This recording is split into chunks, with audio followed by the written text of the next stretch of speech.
Morning, everyone. Morning, morning. I want to first thank you all for coming out to help us celebrate this very, very special day. Um, 50 years ago today, There you go. There you go. Good. 50 years.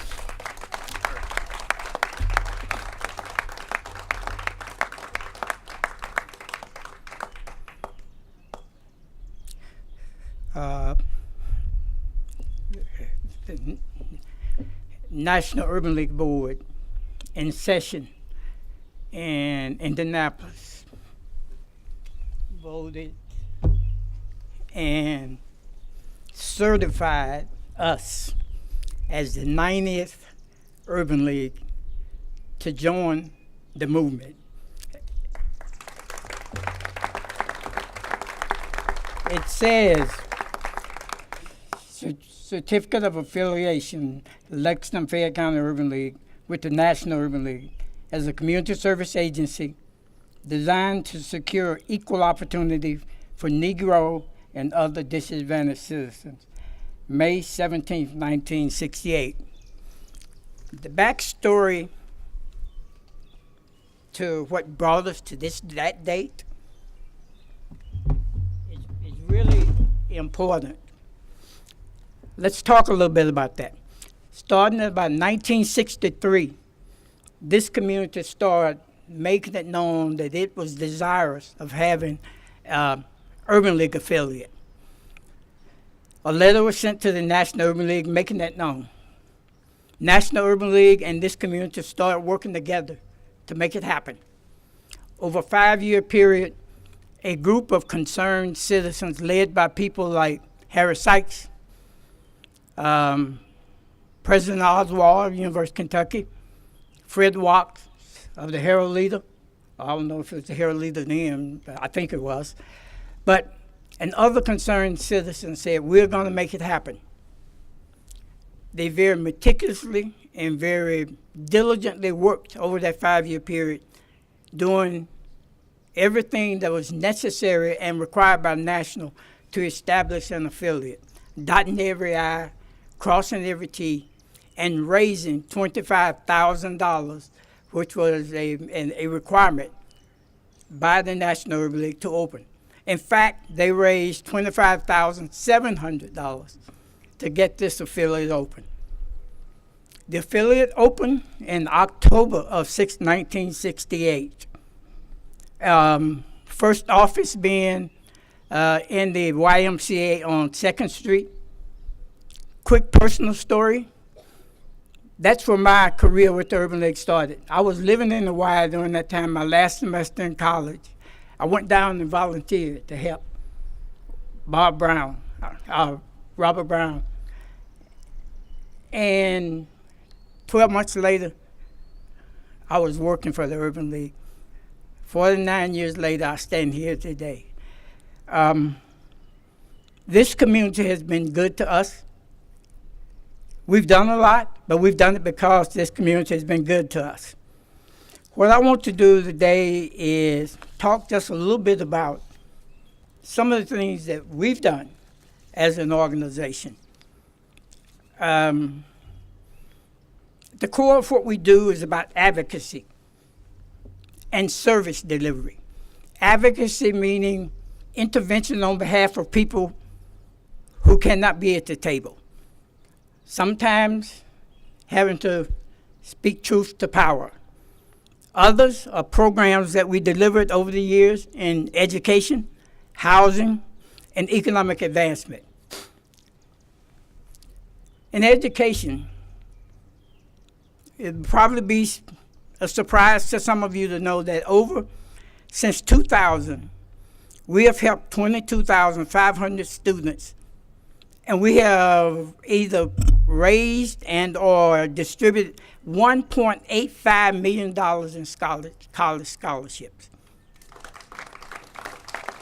Education is the key. We know that's the key.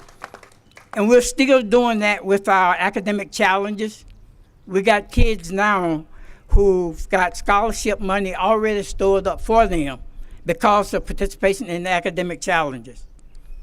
These kids will have the way paved come time to go to school. We've had scholarships for middle and high school kids. Another area that we focus on is technology and job training. Housing construction was something that we did over the years, and we trained ex-inmates returning to this community. Over 5,000 people have been trained in construction, entrepreneur, entry-level positions, and now moving into fiber optics. Under construction training, we trained over 408 people returning to this community. These people came back to this community after paying their dues, after spending their time in prison, came back looking for help. We were there. We were able to provide them with the training. We had senior citizens employment training, 2,760 trainees over the years. We had a technology program helping seniors with knowing how to be technologically savvy, 1,750 participants. Tubby's Clubhouse, 275 participants. Our other program, Wiley, working with young people, 120 students. And our most recent one is fiber optics training that we just started. With the pledge to wire Kentucky from Pikesville to Paducah, we want to have our people prepared for those jobs. So the Urban League has started that program already. Let's talk a little bit about affordable housing. $26.3 million in affordable housing we have been responsible for. 159 homes for home ownership, 51 single-family units, and 51 combined and multifamily units across this community. Just a snapshot of what we've tried to do here in this community. And we've been able to do it because of you. You guys have been the wind under our wings as we have worked in this community.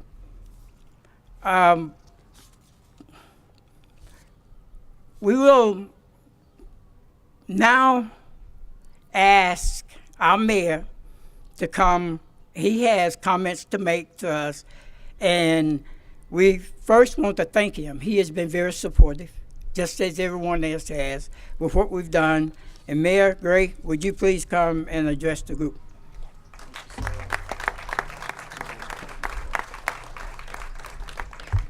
Well, one thing PG didn't say was that in these 50 years, he has fully been here for the supermajority of those 50 years. And how many is that, PG? 49. 49 of that. The supermajority by far. Big hand.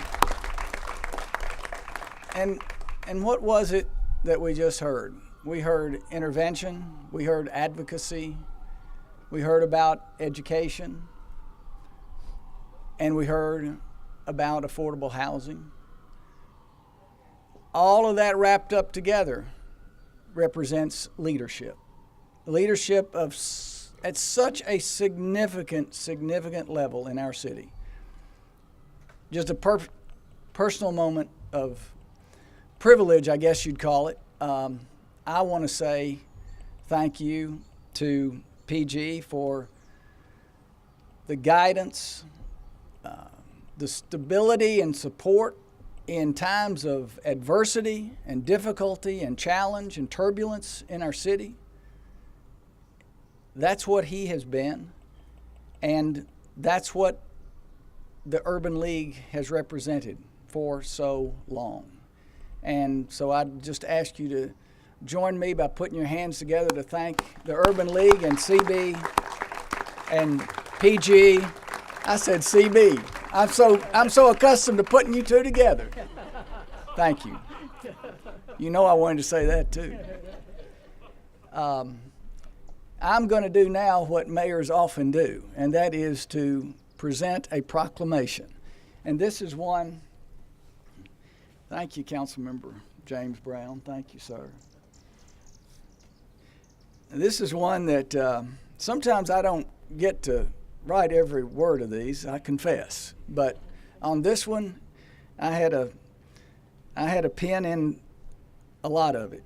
And and there's 1, 2, 3, 4, 5 whereases. Sometimes I don't read all the whereases, Thomas, but today I'm going to read every single one of them, if y'all don't mind. It says, Urban League of Lexington, Fayette County Day. And it reads, whereas the Urban League of Lexington, Fayette County was founded in 1968 to assist African Americans and disadvantaged citizens in the achievement of social and economic equality. And whereas the Urban League offers programs in job training, education, computer skills, community development, affordable housing, and advocacy. And whereas since the early 1980s, the Urban League has built or renovated over 260 houses and apartments for families, seniors, and individuals that are together valued, as CB said, at worth $26.3 million. And whereas the Urban League's youth and educational services goal is to develop fully prepared, engaged, and empowered young people with the cognitive and social skills needed to compete and succeed in the 21st century. And whereas Porter G. Peoples Sr., a native Kentuckian, has served faithfully as executive director of the Urban League of Lexington, Fayette County since 1972 and has demonstrated extraordinary dedication to the betterment of the full city of Lexington and its citizens. Now, therefore, I, Jim Graves, Mayor of Lexington, do hereby declare May 17, 2018 as Urban League of Lexington, Fayette County Day in Lexington. Thank you. Thank you very much, sir. Thank you very much. Thank you very much, Mayor. We will now hear from Councilman James Brown, our representative for this district. Thank you. I don't know if my fellow council members have been recognized. I see council members, Vice Mayor Steve Kay, Council Member Richard Maloney, Kevin Stinnett, Council Member Bill Farmer. Did I miss anyone? And Council Member Amanda Bledsoe, Joe Smith, and Council Member Smith, Council Member Plowman. Anybody else? Former Chris Ford. And former First District Council Member Chris Ford. I'm excited to be here today with my fellow council members as we celebrate 50 years of the Urban League. When I hear 50 years, there's a few things that come to mind. One of them is stability, another one's strong leadership, and another one's flexibility, because our community has changed in the last 50 years. And I think what PG, Mr. Norman, Anissa have provided for this organization is the flexibility to change as our needs change. In just a few days, the city, Vice Mayor Kay is going to announce a new task force that's looking and focused on gentrification in neighborhoods in transition. And I'm looking forward to digging in and doing this work, but I'm really looking forward to working with the Urban League because they have been in these communities, in these neighborhoods that we're talking about for 50 years. Doing the work, being in the trenches, and being a voice for the underrepresented. So I'm excited about that, looking forward to it. And if I had a drink or a bottle of water, I would I would lift it up and say, this is to 50 years, the past 50 years, and this is to another 50 years. Thank you.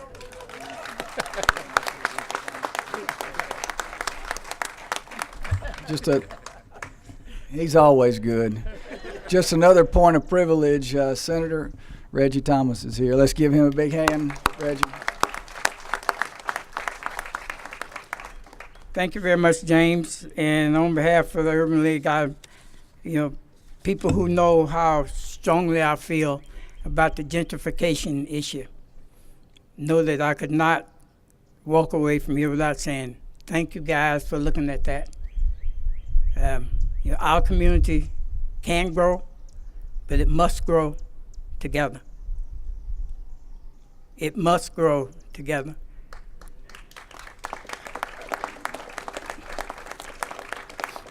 An organization like this or any other nonprofit survives or works because of 2 or 3 components. One of those components is you must have dedicated, hard-working staff people. We did a calculation this morning, And among between 7 of us who work here at the Urban League, there are 159 years. My 49, Norman's 37, Anissa 17, Vincent 17, Shannon 12, and I think Vince 10. That's been the key, the continuity. Small in numbers, but the continuity has been there. The other component is the boards. I've done a spreadsheet where we've gone back to every annual report since we opened the doors. That spreadsheet shows that over the 50 years, we've had 300 board members serve this Urban League.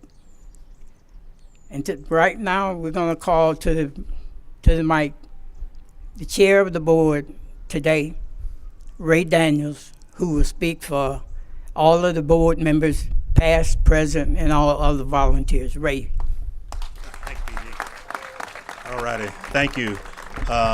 I, too, want to acknowledge, make sure we acknowledge a great partnership that we have with Fayette County Schools and Superintendent Kalk that is here. We appreciate you, Superintendent, for taking the time to be with us and your partnership with the Urban League. Thank you.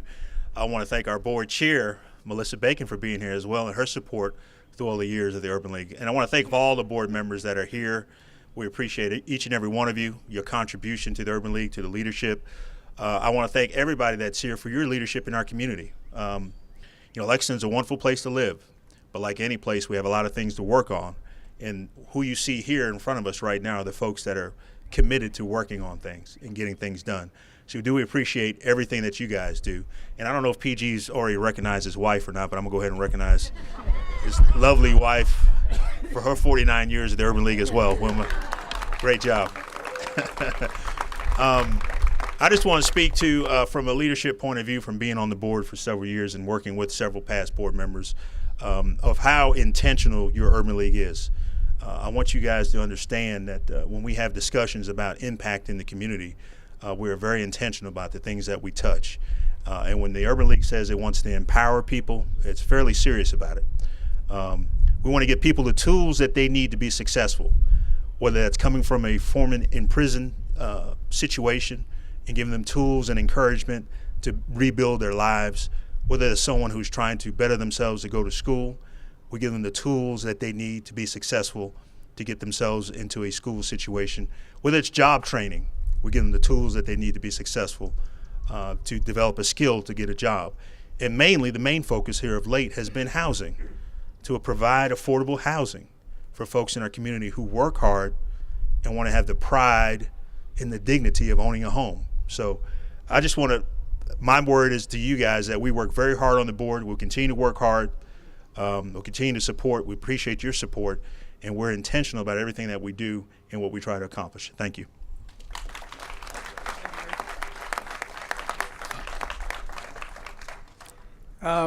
And I know Ray mentioned it, but I just personally want to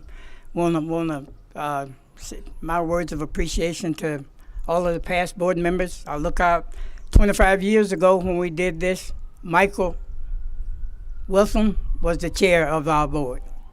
I think I don't know if there are any other past board members here, but our board has been so valuable. They've been there. They've allowed us to do our jobs and supported us. They've helped us in our fundraising. So board members do know how much we appreciate you. We've talked about housing. That's our signature. No secret, that's our signature. We told you about all of the numbers that we've done in housing. And what I want to do now is call to the podium a young man who is the recipient of one of our housing services, who's going to give you a testimonial as to what the Urban League housing has meant for he and his family. Bring to the podium J.D. Parker, a veteran who's moved into one of our units last year. J.D., thank you.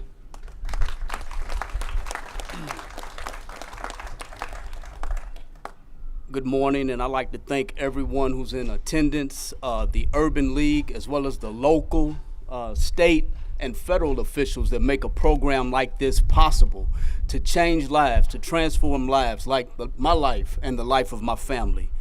I want to give a special thanks not only to Mr. Peoples, but Reverend Norman Franklin. I don't know where you are. I've lost you in the crowd. I want to thank Tasha White and all of the workers at the Urban League. It seems like just yesterday that I came to the program unsure. I didn't even know if I was going to be accepted. I just knew that my family was in dire need of housing. And Reverend Franklin and Miss White motivated me. They said, fill out the paperwork, do it correctly, show up on time. And the next thing you know, we got the call. I'm not going to be on the microphone for very long because I'm not much of a speaker, but the Urban League has meant so much to me, and Lexington is such a wonderful community, especially if you're willing to work hard and do what it takes to take advantage of what's in this community. This is a beautiful community, and the program that the Urban League has offered, what it's meant for us, they've given us access to high quality affordable housing, which has in turn enabled my family and I to achieve a level of economic empowerment. I work full-time now. My wife works full-time now. That wasn't the case last year. And we are on the path to home ownership. It is within reach. So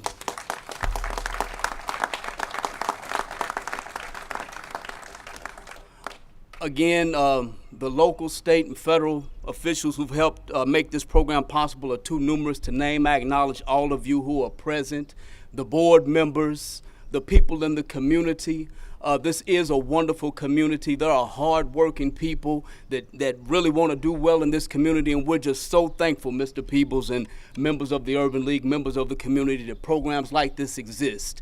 And I say that I'm one of many success stories that will continue to come in the years to come. So thank you all very much.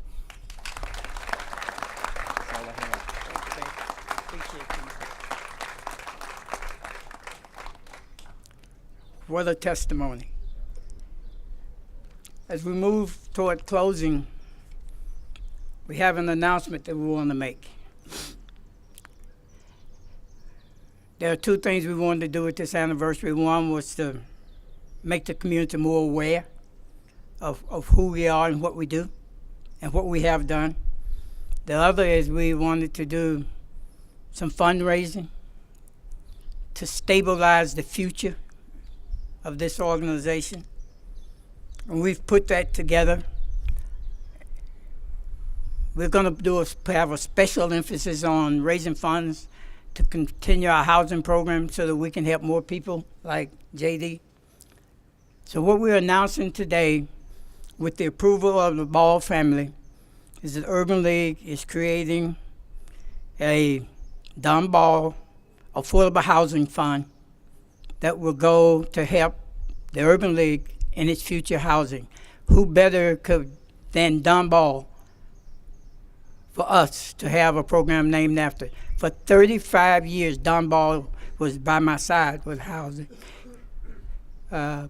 guided us, supported us, and today, Don, this is for you.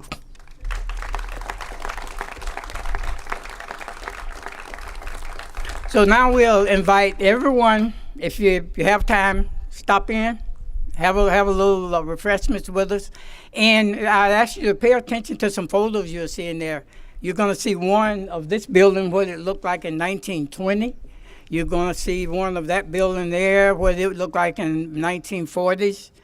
And other recognitions that we have from various sources about what we've done in housing. Again, thank you all for coming out.